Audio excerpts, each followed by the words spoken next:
Steve Jobs, the man who brought us Apple, once said, "I would trade all of my technology for an afternoon with Socrates." Now that's something to think about. Speaking of Apple and Socrates, here's a thought-provoking tale. Once upon a time, there were two students. They were full of questions about life, questions that were too big for them to answer alone. They decided to seek help from the wisest person they knew, Socrates. "Good morning, Socrates," they said to him one day. Their eyes were wide with a hunger for knowledge. "We want to understand what life really means. Could you help us figure it out?" Socrates didn't say anything at first, but there was a spark of playful wisdom in his eyes. He gestured for the students to follow him. Curious and thrilled, they tagged along. Socrates led them to an apple orchard. It was harvest time, and the trees were laden with ripe, juicy apples.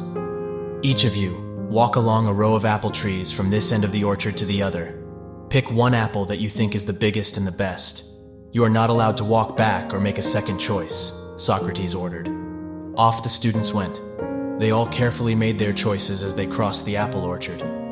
When they reached the other side of the orchard, their teacher was already waiting there.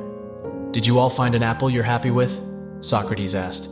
The students looked at each other, but no one dared to answer. "What's wrong, children? Are you satisfied with your choices?" Socrates asked again. "Teacher, please let me choose again," one student pleaded.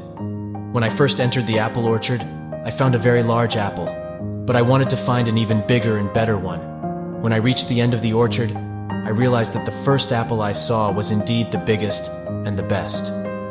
The other student then spoke. "My situation is just the opposite of his. I picked an apple that I thought was the biggest and the best shortly after I entered the orchard. But later, I discovered many apples that were bigger and better than the one I had picked. Teacher, please let me choose again. Teacher, please let all of us choose again," the other student begged together. Socrates firmly shook his head. "Children, there are no second chances, and life is just like that." You see, life, like our journey through the orchard, is fleeting.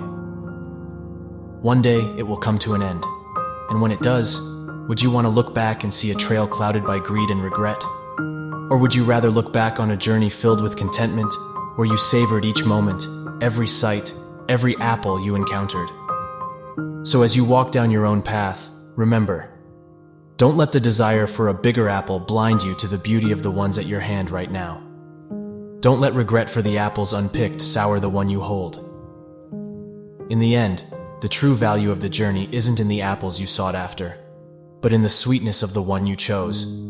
Embrace it, savor it, and carry its sweetness in your heart as you continue on your path. This is Take the Leap Motivation. Thank you for watching.